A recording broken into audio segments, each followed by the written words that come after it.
everyone, thank you so much for being here today. We're going to be talking about how nonprofits can engage millennials in their P2P fundraising experience. So my name is Dana Snyder. I am the CEO and founder of Positive Equation, and I work with nonprofits just like yourself on transforming their online donor experiences through really innovative social media strategies. So today, what I think is also unique is I'm a millennial. So I thought this was a really interesting way to start the presentation with my personal perspective in peer-to-peer fundraising. So in 2020, Dressember, who's here today, Blythe Hill, I launched a peer-to-peer fundraiser for their virtual 5K in Los Angeles, California. So what's on the screen right now is on the left-hand side, you'll see my Facebook fundraiser. And what was so amazing about working with Dressember during their peer-to-peer event was they use a tool called Fundraise. And through Fundraise, you're able to connect your Facebook page to their online fundraiser. So this was my Facebook fundraiser. That's how I chose to set it up. I think I had one person that joined my online donation experience, which was my dad. Everyone else donated through Facebook. So on the left-hand side, you'll see my fundraiser was created. And on the right-hand side, I decided to go live during my warm-up walk with my husband, who did this with me. And you'll notice in the copy, it's really small, but it says I raised $551 out of a goal of $320. So the other interesting thing with Dressember is they had provided a plethora of assets to us as fundraisers, including what I think is really important, which is an impact goal. So I wasn't guessing when I was creating the amount. And I think that's a big thing when it comes to peer-to-peer is we personally will feel like failures if we don't reach our peer-to-peer goal that we set. So Dressember provided very specific impact goals. So it was $320 equals 8 hours of therapy for a survivor of human trafficking. I could easily speak to that. I set that as my goal. So what I did, I'm gonna play the video, a portion of it for you in a second. My husband joined me in this virtual 5K, and I went live on Facebook, and I could connect that to my Facebook fundraiser. During my warm-up walk of like 0.1 mile, I spoke about the mission of Dressember, and I spoke about this very specific $320 goal and why I was raising that specific amount so that people felt, I felt educated and intelligent to know what I'm talking about, and people felt a draw to be able to support me. So let me just play that video shortly. So just first, you can see here, my Facebook fundraiser specifically stated what I was fundraising for. So it was $320, 8 hours of therapy for a survivor, and this was part of the video. We are on our 0.1 mile warm-up walk before we do this 3.1 mile run for Dressember to raise funds to end human trafficking. I love them. They're an organization based here out of Los Angeles, and they normally have they have a big fundraiser every fall, winter in December where you wear a dress every day for the month of December to raise funds and awareness for the cause. But today they're doing a virtual 5K. So we're out here. Wait, Daniel will show them I gotta flip it around.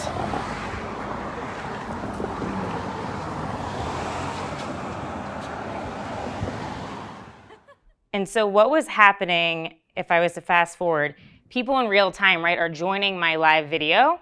And you can see on the right-hand side, awesomeness on display. Hi, Dana, love this. Cheryl actually works for Movember. And people were donating in real time, and so I could thank them in real time. So it was this immediate conversation that I was having. By the time I ended my run, I had already fulfilled my fundraiser goal. And I over-excelled. I think it was $515. $551 raised of $320. Then what I did, after the run, I went live again, thanking everyone, and then donations kept coming in. So within my Facebook fundraiser, when people donated, I replied directly to them with a video message saying thank you. So these are all just like as a millennial, this is how I love to share and give and get people educated about the cause that I'm supporting, and then they can go and do their own research. So I just wanted to share kind of like behind the scenes of what went through my mind as a millennial fundraising for a peer-to-peer fundraiser. So why did I join their campaign in the first place? And I think this is what is really the most important, right? First thing, it was super, super simple to register for their peer-to-peer fundraiser. I didn't have to go through a bunch of boxes to check off. I didn't have to fill out super long forms. It was very easy to register online and on mobile. This is a big one. If your registration process on mobile is not easy and optimized, forget about it. 2, I could connect to my Facebook account. This was a big perk for me specifically. Again, I had one donation, I think, come in, which was my dad. Came in from the website. Shout out to Dad. But that's also how I prefer to give, and it makes it super easy for people. Number 2, that impact amount. That was huge. A lot of people, when they're creating a peer-to-peer campaign, feel like they're guessing. Should I fundraise $500, $1,000? What does that actually mean? What does that actually do? How far does that money go? So they had specific, and Blythe, tell me if any of this is wrong. They had specific amounts on their website that I could then pick essentially how much I wanted to fundraise. 3, they have a full, which we're gonna dive into this later, and I have a QR code for you to download, but they had a full resource fundraising toolkit on their page, full of social media assets, images for my Facebook fundraiser, so I could switch out that image that was on the top, Instagram stories, verbiage to use. So I had a plethora of information right at my disposal. So again, I could feel educated when fundraising on behalf of this cause. And then 4, I've known about Dressember for a long time. I watched the movie Whistleblower right out of college. I don't know if anybody, I see you nodding your head.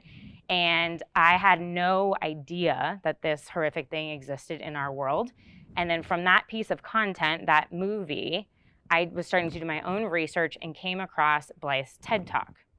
So that piece of content with her made me feel I trust her, I know her more, I understand her vision, I can empathize with this problem.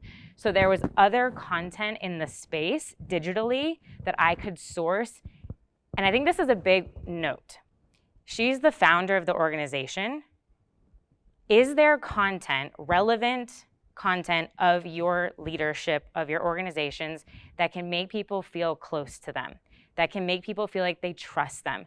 Because people give to people, not organizations at the end of the day. So I felt close to her. I wanted to help her in her mission, which then is helping women all over the world. So with that said, I wanted to level set because I think there's a lot of mixed information about who millennials are. And this kind of goes to prove it. Lots of people think we are lots of different ages. So we're born between 1979 and 2000-ish.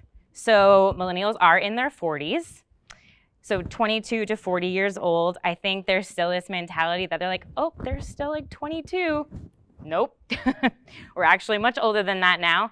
And in 2019, we did surpass baby boomers, and I think now surpass Gen Z about 72 million population-wise. So we're also pretty vast. And then what have we gone through? I think we forget about the audience that we're looking to serve as well. What has this generation experienced, right? We grew up with AIM, right? Who remembers those away messages that were like so emo and emotional? I think I was breakaway 3179 after Kelly Clarkson. Thank goodness that's not my email address anymore. I don't think I would get any business with that. We grew up with iPod Touch. I remember getting this as a present, right? We were around when iPhones first started. We also remember the Facebook. We were the first people to join. I remember putting in my college.edu email address to be able to get access. We forget about like the mentality of what we're about with social. We grew up during social media. 9/11, right? I was in 7th grade when 9/11 happened. I was in Sarasota, Florida, actually, where the president was at the time.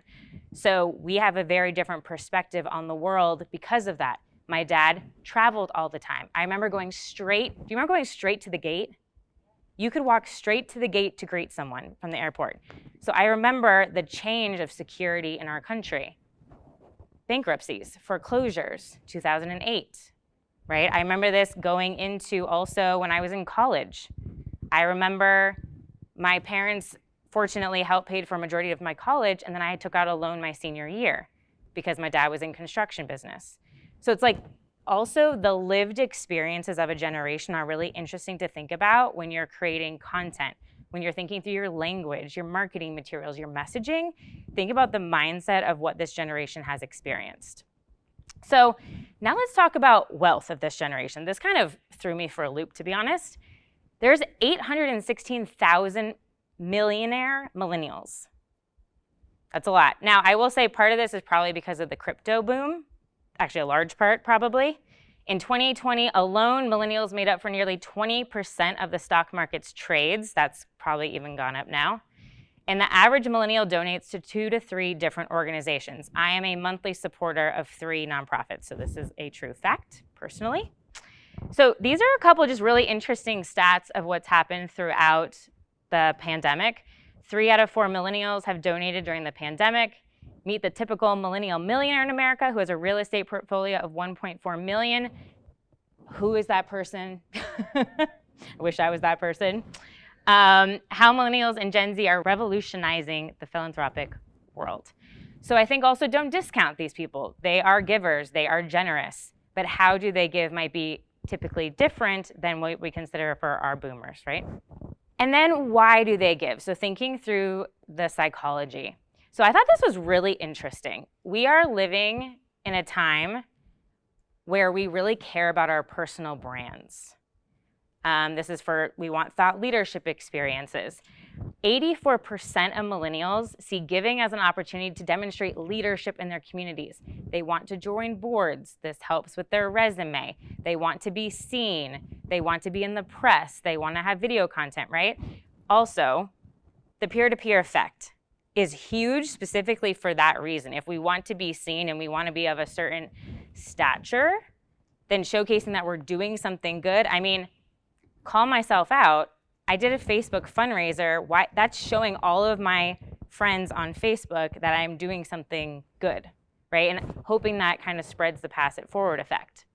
So with peer-to-peer, I know it's really small in here, it says 43% encourage their family or friends to donate to the same cause. 40% donated through social media, showing support for someone they do know. So that would be like Blythe donating to me because she knows me. 39% though donated through social media, showing for support someone they don't even know. That's crazy. That's crazy. So I come across Daniel's Facebook fundraiser. I don't know who you are. Hi, Daniel. Nice to meet you. And I feel enthralled to give to your cause. That's kind of amazing. But we feel some sort of empathy. I mean, look at what's happening now in the world with Ukraine, right? Everyone is fundraising on behalf and rallying behind people we don't know, but we feel called to and feel empathy for. So why do millennials give specifically? So I decided to poll my friends. So I asked on Facebook and LinkedIn and Instagram for my friends to tell me, why do you give? Why do you give to a nonprofit organization? And these were directly some of their answers. Personal connection to the cause. I can totally relate to this. Movember does work with testicular cancer, prostate cancer, mental health, and suicide prevention. And my dad I was working alongside with them during a digital campaign in 2019. At the same time, my dad got diagnosed with prostate cancer. So even more so from the work that, they are a wonderful community to be experiencing that with and to give resources, but my personal connection to the cause forever changed from that moment.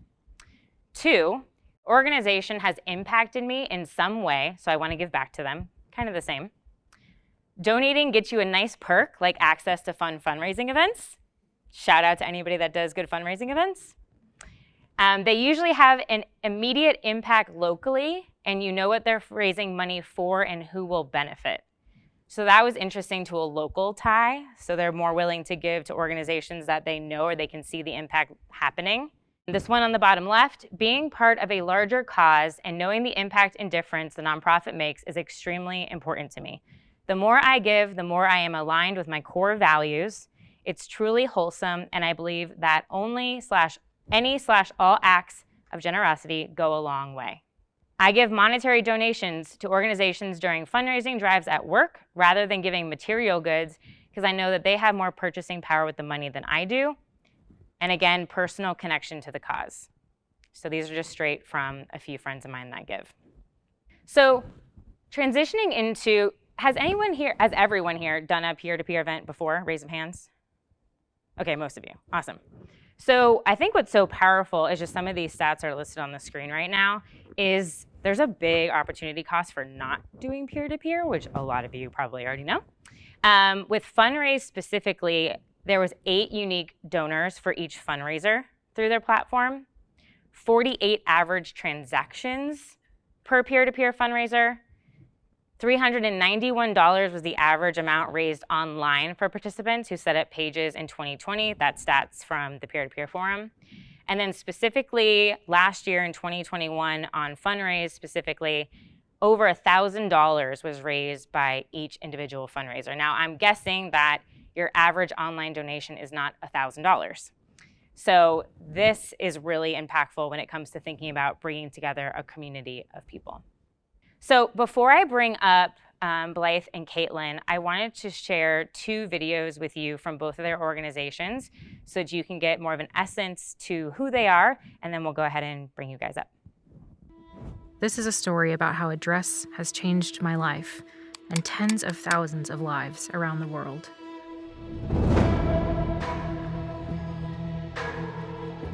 Human trafficking is absolutely happening in every country of the world. We're doing something that's a little bit silly to really fight something that's anything but silly. We couldn't believe everything people were doing in a dress. We were changing lives with a simple change of clothes. I'm seeing my idea outgrow me to the point that I am running to keep up with it, that I can't dream big enough, and I'm inviting others to dream bigger with me. None of us choose where we're born, but we can choose what we do with our life. This is something we can absolutely solve in our lifetime. My name is Blythe Hill, and I'm the CEO and founder of Dressember Foundation. Yeah, you are. Number 2.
That's a vibe, that music right there. So Dressember by the numbers. So we pulled numbers from 2021 for both of their peer-to-peer campaigns. Dressember for last year had almost 4,000 participants. The average fundraiser raised $651. Total raised $2.4 million. And then Movember last year, 53,000 participants. Average raise per fundraiser, $343. Total raise about $18 million. So give it up for Movember and Dressember. Come on up. I'm Blythe Hill, CEO and founder of Dressember Foundation. We're an anti-human trafficking organization. Our main bread and butter is our peer-to-peer campaign in the month of December, which campaign season is really, for us, October 1st through end of January, National Human Trafficking Awareness Month. And then we do off-season events and educational campaigns as well. Awesome. Hi, everybody. I'm Katelynn. I'm the head of marketing in the US for Movember. Movember is a global organization. We are the world's largest men's health movement. We're in 20 countries around the world. Very similar to Dressember in that we raise the majority of our funds in our peer-to-peer fundraiser, Movember. Awesome. I love it. So you both target very different but specific audiences in your campaigns. So can you speak to, I think what's so important, what I was kind of talking about earlier with the assets is what goes into your branding and your materials around campaign time with peer-to-peer to really excite a millennial generation to be involved? Yeah, I know we're going to show some slides with the resources and tools that we provide our fundraisers, but I think also along with the branding and messaging component of your question, something that early on seemed to differentiate us was we really try not to focus on the darkness and the heaviness of the issue of human trafficking, which is a very hard thing to do, frankly, because it's just like a horrifying issue. And so to present it in a way that is led with hope and fun and creativity was just very unique for us. And I think it's why it has appealed to so many millennials, I guess. We have a similar model. I call it the spoonful of sugar method. One of our catchphrases at Movember is having fun, doing good. So we really lead with that fun. We also talk about the impact and definitely talk about the hard statistics from time to time. But growing a mustache for the month of Movember is on its face a fun thing to do and not super serious. And the conversations that you're going to have are going to be a little more humorous about your appearance, but then it leads you into this really important conversation about men's health. And I've overheard hundreds of conversations over the years of, oh, you're growing a mustache for Movember. Oh, Movember, the men's health charity. Oh, my dad actually had prostate cancer. And so you then all of a sudden are having such a deeper conversation than you would have with your colleague or even one of your close friends that, one of the things we know is that men aren't usually having these types of conversations. So however we can facilitate that for them is really the main objective of Movember. Love that. When you went into creating, and I'm going to share these actually. Let's see if this will work. There we go. So this is, actually, Katelynn, you're going to share this better than I will. Can you explain what we're seeing and where I pulled it from? Yes. So you'll see a lot of our resources are black and white, very graphic, very mustache driven. These all live on Movember.com on our website. If you click this QR code, you can go to our box link, which is our community toolkit, where we have all of these assets for our community, brand guidelines and social assets and all sorts of things, fundraising guides. But we know that things are ever changing and evolving and people need different assets and resources. So we keep these fresh and updated over the course of the year, but try and especially make it easier on our operations teams, right?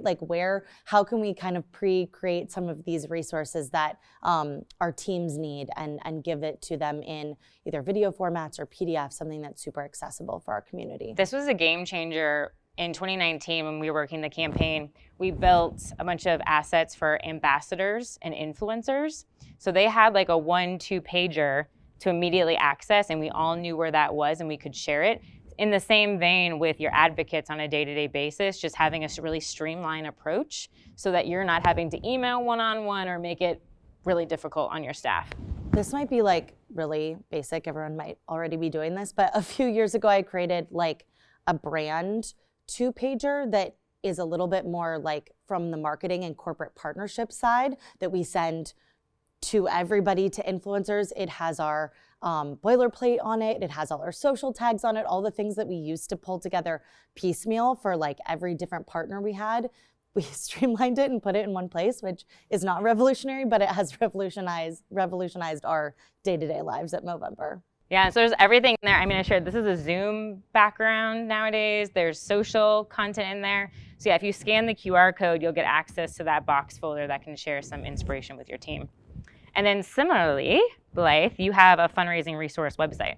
Yeah, we have a page on our website where there's this was in response to people asking, actually. A lot of what we do, a lot of what we produce is like people asking us. We offer 31 days of statistics with accompanying social media graphics.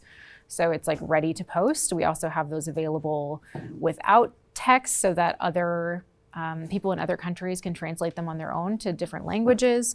And impact amounts even beyond what we have listed on our website, and just a whole, like, probably more, I think, more than anyone would ever need in terms of downloads, but just giving, like, making it as easy as possible. Like, oh yeah, you want a Facebook banner image? Here you go. You want to use our logo for XYZ? Here you go.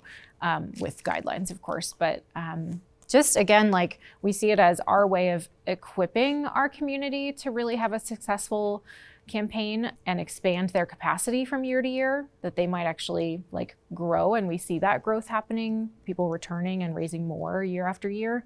And then also from a marketing standpoint, like controlling the language a bit, which is super helpful. That was an early motivator. Yeah, something interesting that you did last year that I just wanted to touch on, because this is what the video stems from. They produced a documentary, a 17-minute documentary, and that 1-minute clip that you saw was their trailer. Can you speak to how, like, that asset alone, like the reason behind creating that? Yeah, it was along the same lines of wanting tools to give our community, and video being such a powerful and shareable tool to give this like community of people who is ready to share and wanting to bring their friends and family in on this issue that they care about. So 2020 was our biggest fundraising year to date, and we were able to invest in this video, which took about 7 months to make, and then released it in November. Which was incredible, because with peer-to-peer, they had a bunch of host guides so that you could host like a screening of this documentary. So I think I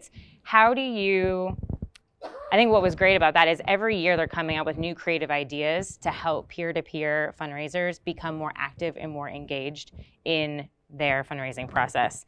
So speaking to that, I want to jump into emerging platforms with you both. So the experience of giving and really how we consume information has definitely changed over the years. TikTok, live streams, SMS, right? When you're reaching millennials, are you testing any of these new platforms? I guess Katelynn, you want to go first? Yes, I am always excited about emerging platforms, and I was so excited by your slides. And it is a reminder that millennials are older, but we are tech first, and a lot of us have been on these multimedia platforms for so long, and that millennials do go all the way down to age 22. So there's a lot of people that are really, really on platform first, on mobile first, needing that streamlined experience. So this frictionless donations, frictionless registration process, and making it as easy as you would share something yourself on social. How do you check out as quickly on Amazon as you do make a donation online? So yeah, I would also say emerging platforms I know can be really tricky for nonprofits of certain sizes. Like, we've got some behemoths in the room, and some of us who have run really lean teams. And so picking a few things that you want to try and test each year would be not feeling like you have to try everything all at once and be on Reddit and TikTok and testing out every emerging platform that exists, but pick one or two where you know your audience is and where the millennials that you care about are, and kind of go from there so that you're not overextending ourselves, which I know we love to do sometimes as nonprofit professionals. Were you testing SMS? Yes. Brittany, who you all heard speak this morning from Movember, leads our SMS campaign, which has been a really amazing community builder for us. And kind of like we talk about going to where men are from a programmatic perspective, we also go to where our community is from a technology perspective. Yeah. And we see, especially with our university students and some of our Movember ambassadors, we all have those team captains, those key leaders. How are we getting them in text groups or reaching them in the most quick responding, easy to access platform that there is? And right now, texting is working really well for us. Awesome. How about you, Blythe? Yeah, we are also finding a lot of success with SMS, kind of figuring out what, like A/B testing, what's going to work best. The open rate is obviously like through the roof for text messages compared to pretty much any other channel. And then it's having a clear call to action that with some urgency behind it. That's where we've found success. In terms of platforms, like I feel like I'm still figuring out, like TikTok is such a beast and so like fun, but also this black hole of like, I'll just look for a couple minutes and then 2 hours goes by and I'm still just as confused. Anybody on TikTok? Yeah. Okay. Good hand. But there are some nonprofits on there. Like I find with the emerging platforms, like, I mean, TikTok, I don't know if they're like emerging anymore. They're huge. Yeah. But finding other nonprofits that are very like story driven and seeing how are they using these new channels. And something that the three of us have talked about, I know, is that it's probably not going to be super successful to go to your existing supporter group. I mean, depending what that base looks like and your cause, I suppose, but going to those people and asking them to be peer-to-peer fundraisers may or may not be successful. So going to a new audience on a new platform for you and communicating with people there in a new way, I think there's a lot of potential there for pretty much any organization. Yeah, what's super interesting, I just had a conversation yesterday with a TikTok coach, not for myself, although after speaking with her, I'm kind of like tiptoeing about it because even I'm intimidated by TikTok and I work in social media and digital marketing. But she mentioned that over 4% of the audience on TikTok is over the age of 30, especially over the last few years. And this was fascinating to me. So in Instagram, we use hashtags like a search engine, right? Instagram focuses on pushing your content to your followers, people that like you, people who have engaged with you, kind of like your continuous circle, unless they are using a hashtag to search for you. TikTok, you use hashtags, like 5 to 7 of them only, not the Instagram 20 to 30. And you specify your hashtags by who your audience says they are. So you could do hashtag single mom, because that's what they're going to post on their content. And TikTok's algorithm focuses more on them reaching people that are not within your universe. It's like the opposite approach, and that's why people's accounts on TikTok grow substantially faster in follower count than normally Instagram does. So just tangent, but thought that might be relevant. All right, so Katelynn, I love everything that you guys do from an ambassador influencer approach because I have firsthand responded to those tweets from Ryan Reynolds and The Rock and all those exciting people. So the ambassador program has been a really large part of Movember for years. Can you talk about how do you go through the selection process when you're thinking about millennials or who we're trying to get as donors? So what's your thought process in going after ambassadors? So we have a two-pronged ambassador approach. We have a community ambassador approach, and then we have a talent and celebrity-driven ambassador approach. And we, again, kind of have that go to where men are approach. Talent is interesting because there's an audience of athletes who reach men, and then there's an audience of the Bachelor guys who are amazing and get us a lot of media coverage on People magazine, which is maybe not where our core demographic of men growing mustaches are, but when you own a month like Movember, you want to be seen and relevant everywhere. And we really are for all people. Anyone can participate in Movember, whether you're a man or a woman, whatever your age is. We have tons of fundraising products for people. So we don't want to be exclusive and sort of bury in on just athletes or just one specific talent audience even. We want all celebrities. We have 3 different cause areas. Chances are all men have been affected by one of those cause areas, especially with the rise of mental health conversations and the stigma that is starting to be broken down globally and in the US. We really are pushing that wave and riding that wave to further that conversation as well through talent. And we've seen that as a really successful touch point for us. Something I wanted to touch on is the after effect of peer-to-peer.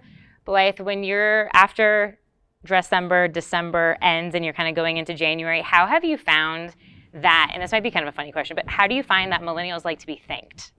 Honestly, we're still figuring that out, but we have fundraising rewards so early on, the connection between labor trafficking and the fashion apparel industry became clear to us. And so since then, it's been important that we partner with ethical brands and ethical fashion brands in particular. And so we partner with a number of them to provide rewards for fundraisers who meet certain thresholds, or some of our top fundraisers each year. Are those products usually? Yeah. Okay. So they're like usually jewelry, necklaces, or we've produced a few dress collections for a number of years, and so sending them dresses and that sort of thing. I am trying to maintain, it's getting harder, but every like January, February, handwriting cards to the top like 100 fundraisers. So it's getting harder, but I've found that, I mean, people will post them on social media. They'll just get really excited to receive a handwritten note. I was actually going to say that. So I joined their monthly giving program, The Collective, and I got a handwritten note, and I took a shot of it because it's so rare. Traditionally, organizations, a lot of nonprofits send out blanketed, just computer written notes. And so it had a little pin on it. And it was just like a really nice reminder of, oh, they're calling me out by name. This is an individually written note. A hack for that is I came across this company, and there's probably numerous of them. This is not a sponsorship endorsement, but Handwritten. Has anybody heard of them?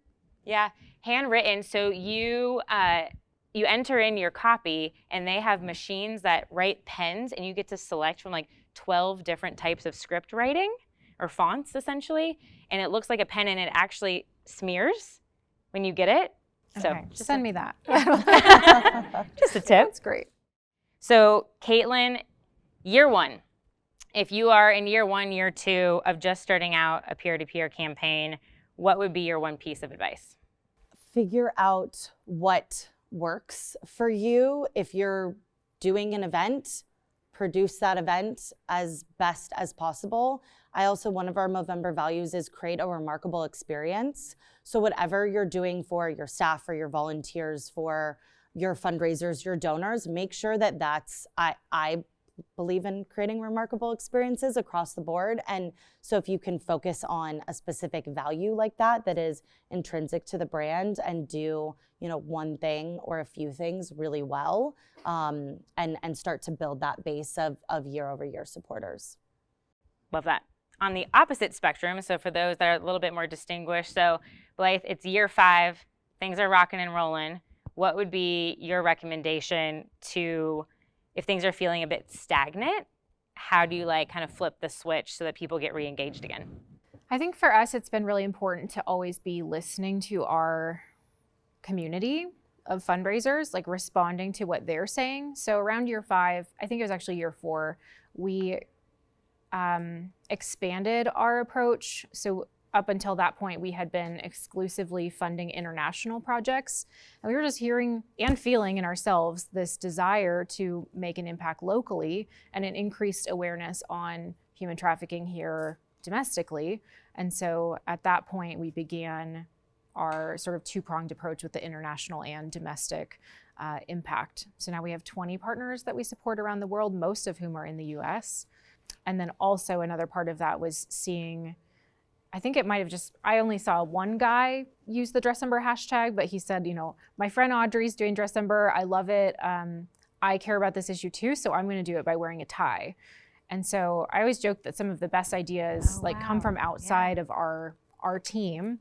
And we loved that and had been looking for a way to make men feel more included and invited into this work. So around year 5 was when we officially expanded our approach to okay, pick a dress or a tie.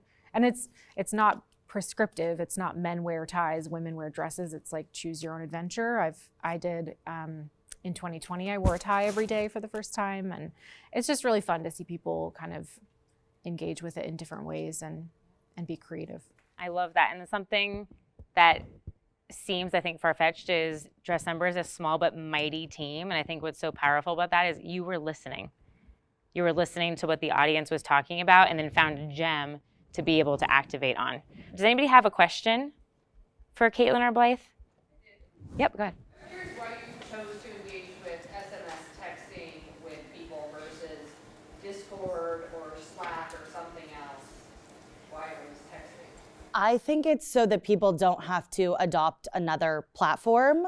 I've been in other organizations where they've tried to get us on Slack even or some other kind of platform, and it's hard to adopt another technology. So your phone and texting is right there. Everyone has access to it, and it's mobile first. So I think that's why it's been successful for us. And I would totally agree with that. So do you have a hack for when you want to go live to your fans and people on Facebook and your friends on Instagram and not have to have 2 devices to do stuff? Because I feel like that's a lot of feedback. I see it as a fundraiser myself, like, how do I choose where to go? Because you can't do both at once. Digital expert? I use the tool, it's not for Instagram, unfortunately, but I use a tool called StreamYard. You can go live simultaneously, Facebook, LinkedIn, Twitter, YouTube. So that covers most of your platforms. Instagram is just unique on its own, that you do have to do that one separately right now. Yeah, you're welcome. I think we'll stick around for some questions, but I want to be cognizant of everyone's time. The contact information for the 3 of us is on the screen. Also, if you enjoyed podcasts, Fundraise has an awesome one called Nonstop Nonprofit with Justin Wheeler, their CEO and founder. And I literally launched my trailer yesterday. So if you want to check out Missions to Movements, go check it out.